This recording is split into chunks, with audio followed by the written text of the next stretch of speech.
ले फिर आ गए। जय हिंद दोस्तों। आज हम आप लोग को पढ़ाएंगे संविधान। संविधान में जितने भी क्वेश्चन पूछे जाते हैं आज सब हम आप लोग को बताएंगे। यदि आप धैर्य बना के पढ़ेंगे तो संविधान से आज इसके बाद क्वेश्चन गलती नहीं होगा आपका। ठीक है। इसमें संविधान किसे कहते हैं?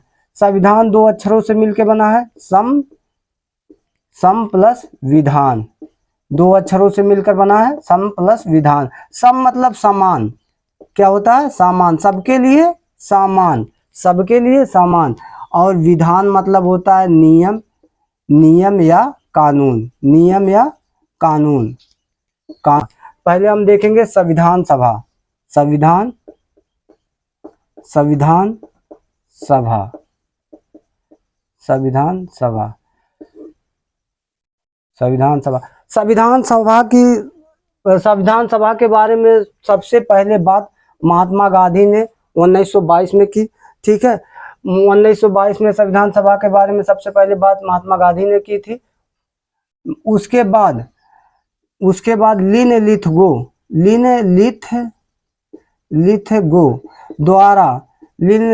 द्वारा 8 अगस्त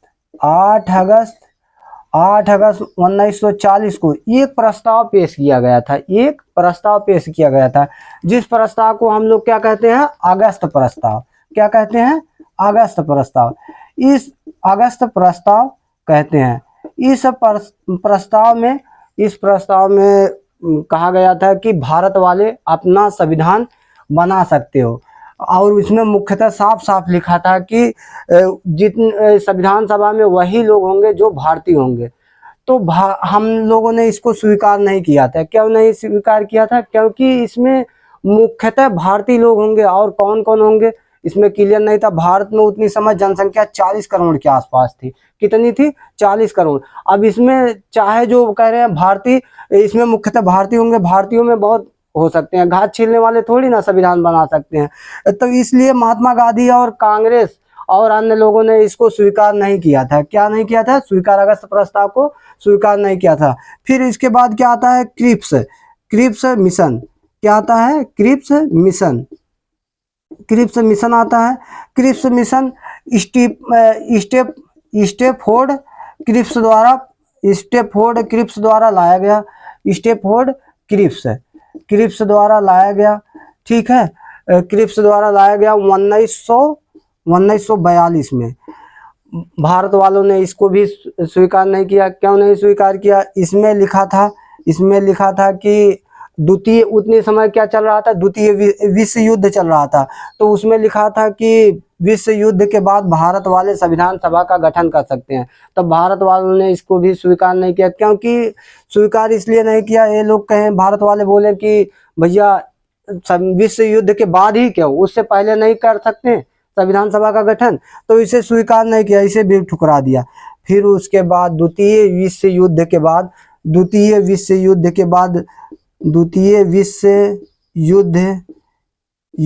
बाद इटली में क्लीमेट इटली का सरकार बनती है। क्लीमेट इटली की सरकार बनती है। क्लीमेट इटली उतने समय वहाँ प्रधानमंत्री बनते हैं। और तब इनको पता चलता है कि भारत में पता नहीं कैसे बहस चल रही है बहुत ज़्यादा। तो इन्होंने तो ये अपने 3 कैबिनेट मंत्रियों को भारत में भेजा, कहा जाओ देख के आओ भारत में क्या बहस चल रही है। तो ये कैबिनेट मिशन भारत में आए। कैबिनेट मिशन भारत जब आए, ये तीनों कैबिनेट मंत्री, उसी को हम लोग भारत में क्या बोले? कैबिनेट मिशन बोले। तो कैबिनेट मिशन यदि पूछ लेगा संविधान सभा की गठन किस मिशन के तहत हुआ, तो कैबिनेट मिशन के तहत हम बताएंगे। क्या कहेंगे? कैबिनेट मिशन के तहत संविधान सभा का गठन हुआ। संविधान सभा का गठन हुआ। क्वेश्चन कभी भी पूछा जा सकता है कि किस मिशन के तहत संविधान सभा का गठन हुआ, तो हम बताएंगे कैबिनेट मिशन के तहत संविधान सभा का गठन हुआ। कैबिनेट मिशन भारत कब आया? मार्च 1946 में कैबिनेट मिशन भारत आया। ठीक है। कैबिनेट मिशन जब भारत आया तो इस ये 3 सदस्यीय निकाय था। ये यह 3 सदस्यीय निकाय था, 3 सदस्यीय निकाय था, जिसमें पहले नंबर पे अध्यक्ष कौन था? अध्यक्ष sir Pethick Lawrence, sir Pethick sir Pethick Lawrence अध्यक्ष था इस कैबिनेट मिशन का। जो भारत सचिव था, क्या था? भारत सचिव था। ठीक है, और इसमें 2 सदस्य थे, 2 सदस्य और कौन कौन थे? दूसरे नंबर पे थे एवी अलेक्जेंडर, एवी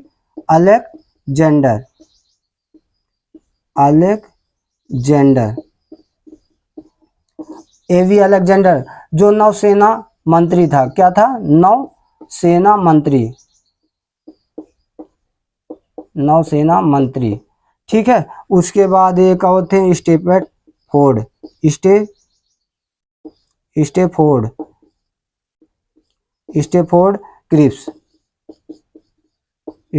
क्रिप्स। ये व्यापार बोर्ड के चेयरमैन थे, अध्यक्ष थे, व्यापार बोर्ड के चेयरमैन या अध्यक्ष थे। ठीक है, ये 3 सदस्यीय निकाय था। अब ये जो कैबिनेट मिशन जब भारत आया तो इन्होंने बोला कि भैया भारत वाले अपना संविधान सभा का गठन कर सकते हो। यदि पूछेगा संविधान सभा का गठन कब हुआ? 6 दिसंबर 1946 को संविधान सभा का गठन हुआ। और इस कैबिनेट मिशन योजना के तहत 389 सदस्यों को, कैबिनेट मिशन योजना के तहत 389 सदस्यों को केवल रखा गया संविधान सभा में। कितने लोगों को? 389 सदस्यों को। अब ये 389 सदस्य क्यों? उससे ज़्यादा भी रखे जा सकते थे, मगर 389 क्यों सदस्य? कैबिनेट मिशन, ये लोग कैबिनेट मिशन में बताए थे कि एक सदस्य कितने लोगों को प्रतिनिधित्व करेगा? एक सदस्य 10 लाख लोगों का प्रतिनिधित्व करेगा। कितने लोगों का? 10 लाख लोगों का प्रतिनिधित्व। तो उतनी समय कितनी भारत की जनसंख्या थी? 40 करोड़ भारत की जनसंख्या थी। कितनी थी? 40 करोड़। तो 40 करोड़ के लगभग भारत की जनसंख्या थी। एक सदस्य कितने का? 10 लाख का प्रतिनिधित्व कर रहा था। तो उन्होंने 389 सदस्यों को संविधान सभा में रखा। ठीक है, जिसमें में से 389 में से कहाँ थे, कौन कौन थे? 389 सदस्य में ब्रिटिश प्रांत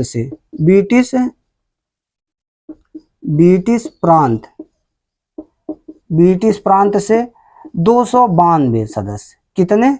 292 सदस्य।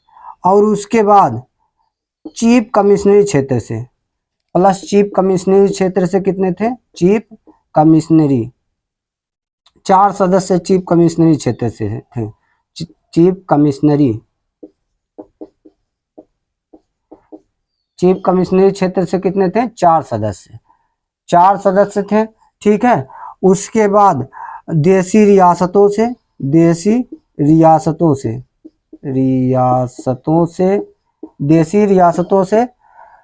93 सदस्य थे। टोटल कितने? 389 सदस्य थे। अब ब्रिटिश प्रांत मतलब अंग्रेजों, जहां अंग्रेज शासन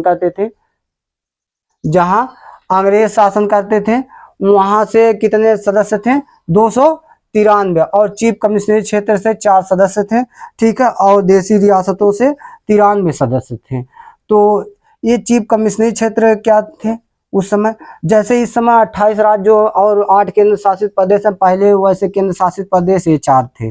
कौन कौन थे? दिल्ली था, दिल्ली और अजमेर मेवाड़ा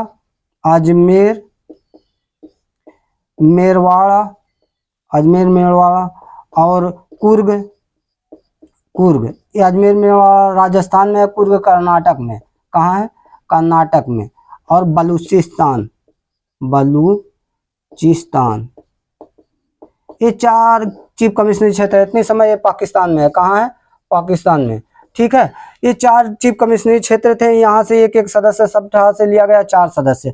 और ब्रिटिश प्रांत जो थे, ब्रिटिश प्रांत से क्या होते थे, जो अंग्रेज जहाँ शासन करते थे वहाँ से 292 सदस्य। और देसी रियासत जहाँ राजाओं महाराजाओं का शासन चलता था वहाँ से कितने 93 सदस्य थे। टोटल कितने सदस्य? 389 सदस्य चुने गए थे। ठीक है, अब 389 सदस्य चुने गए थे। और तब इसके बाद जब सदस्य चुने गए उसके बाद इलेक्शन होता है। इलेक्शन होता है कितने वोटों पे? 276 सीटों पे। कितने? 296 सीटों पे। कितने पे? 296 सीटों पे। अब भैया 296 सीटों पे चुनाव होता है। ठीक है, 296 सीटों पर चुनाव होता है, जिसमें में से कांग्रेस पार्टी कितने सीट जीतती है? Congress party 208 seat. कितना? 208 सीट अकेले। उसके बाद मुस्लिम लीग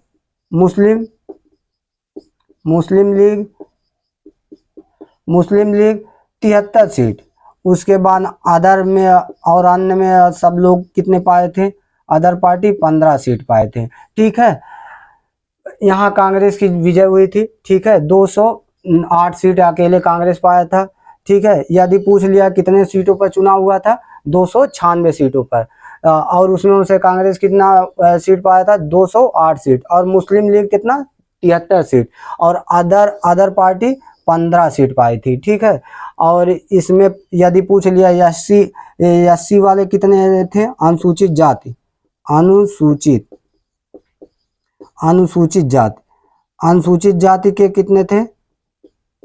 अनुसूचित जाति के 26 सीट थी। कितनी थी? 26 सीट। और इसके एसटी के कितने थे? अनुसूचित जनजाति के 33 सीट थी। ठीक है, इतने सीटें थी। यदि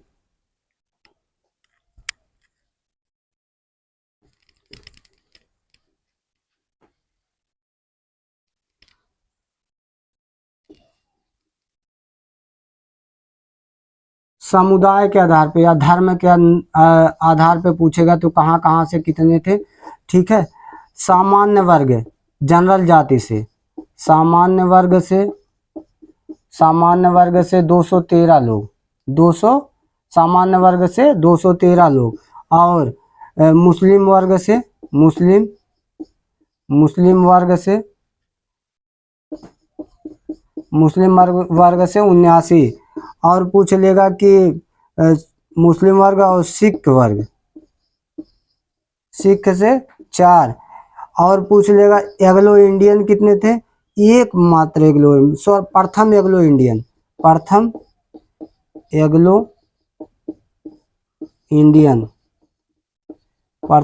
इंडियन सर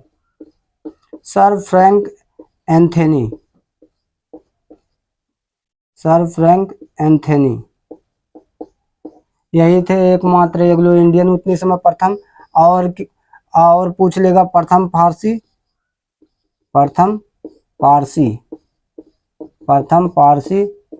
पीएच मोदी। कौन थे?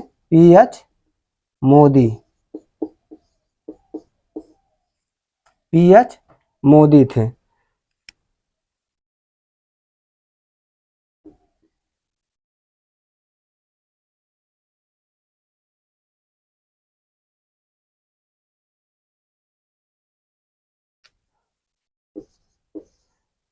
389 सदस्यों में 15 महिलाएं भी थी। कौन थी? 15 महिलाएं। अब ये कौन महिलाएं थी? इसमें 15 महिलाएं भी शामिल थी। यदि पूछ लेगा कि टोटल इसमें कितनी महिलाएं, संविधान सभा में कितनी महिलाएं शामिल थी, तो 15 बताएंगे। यदि पूछेगा हस्ताक्षर कितने किए थे, तो 8। ठीक है, 8 बताएंगे। अब 15 महिलाएं कौन कौन संविधान सभा में शामिल थी? पहले नंबर पे है सुचेता कृपलानी।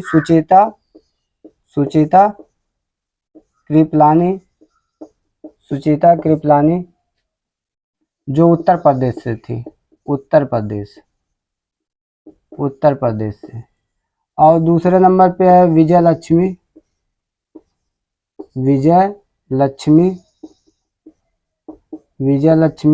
ये भी उत्तर प्रदेश से थी। और तीसरे पे है पूर्णिमा बनर्जी, पूर्णिमा बनर्जी, ये भी उत्तर प्रदेश से थी। चौथे पे हैं कमला चौधरी, कमला चौधरी, चौधरी, ये भी उत्तर प्रदेश से थी। और पांचवे पे है बेगम, बेगम, बेगम एजाज, बेगम एजाज रसूल, ये भी उत्तर प्रदेश से थी, उत्तर प्रदेश, बेगम एजाज रसूल। यदि पूछ लेगा कि एकमात्र मुस्लिम महिला संविधान सभा में कौन थी, बेगम एजाज रसूल। ठीक है, उसके बाद छठी महिला कौन थी, राजकुमारी, राजकुमारी, राजकुमारी अमृता कौर, अमृता कौर। ठीक है, ये मध्य प्रदेश से थी। कहाँ से थी, मध्य प्रदेश। उसके बाद सातवें पे हैं, सातवें पे हैं सरोजनी नायडू, सरोजनी नायडू, ये बिहार से चुनी गई थी, बिहार, बिहार से। उसके बाद आठवें पे हैं, आठवें पे हैं हंसा मेहता, हंसा मेहता, हंसा मेहता, ये वहाँ से थी मुंबई से, मुंबई। उसके बाद नौवें पे हैं हंसा मेहता के बाद हैं जी दुर्गाबाई, जी दुर्गाबाई, जो मद्रास से चुनी गई थी, मद्रास, मद्रास। उसके बाद 10वें नंबर पे हैं दक्षयानी, दक्षयानी वेलायुधन, वेलायुधन, ये भी मद्रास से थी। ठीक है, 11वें नंबर पे थी अम्मू, अम्मू स्वामीनाथन, अम्मू स्वामीनाथन, अम्मू स्वामीनाथन, ये भी मद्रास से थी। ठीक है, उसके बाद 12वें नंबर पे थी मालती राय, मालती चौधरी, मालती चौधरी, मालती चौधरी, ये कहाँ से थी, ये थी उड़ीसा, कहाँ से थी, उड़ीसा। उसके बाद 13 नंबर पे हैं, 13 नंबर पे थी रेणुका राय, रेणुका राय, रेणुका राय, रेणुका राय थी पश्चिम बंगाल से, पश्चिम बंगाल से, पश्चिम बंगाल से थी। उसके बाद 14 नंबर पे हैं लाला राय, लाला राय, ये भी पश्चिम बंगाल से थी। 15 पे हैं एनी मस्करीनी, मस्करीनी, मस्करीनी, ये थी ट्रावनकोर से, ट्रावनकोर, ट्रावनकोर से थी। ठीक है, ये 15 महिलाएं थी संविधान सभा में जो भाग ली थी। ठीक है, ये उत्तर प्रदेश से 5 लोग थे, सुचिता कृपलानी, विजय लक्ष्मी और पूर्णिमा, पूर्णिमा बनर्जी और कमला चौधरी और बेगम एजाज रसूल। यदि पूछेगा क्वेश्चन में कि एकमात्र महिला जो संविधान सभा में भाग ली थी, बेगम एजाज रसूल। और सबसे ज्यादा कार्यकाल किनका रहा, राजकुमारी अमृता कौर का, इन्हीं का था। ठीक है, सरोजिनी नायडू बिहार से चुनी गई थी, हंसा मेहता मुंबई से, जी दुर्गाबाई मद्रास से, और दक्षयामिनी अम्मू, अम्मू स्वामीनाथन, दिल्ली पुलिस में ये दोनों को पूछा गया है। ठीक है, दक्षयामिनी अम्मू स्वामीनाथन कहाँ से चुनी गई थी, अम्मू स्वामीनाथन कहाँ से चुनी गई थी, मालती चौधरी उड़ीसा से। ठीक है, उड़ीसा से। उसके बाद क्या नाम है, रेणुका राय पश्चिम बंगाल, और लाला राय लाला राय, ये भी पश्चिम बंगाल से, एनी मस्करीनी ट्रावनकोर से चुनी गई थी। ठीक है, ये 15 महिलाएं जो संविधान सभा में शामिल थी। अब इसके बाद हम पढ़ेंगे संविधान सभा की प्रथम बैठक, जब यहाँ संविधान सभा का अब हम लोग को बनाने का पूरा आदेश मिल गया था। अब संविधान सभा में हम पहली बैठक में पढ़ेंगे, फिर उसके बाद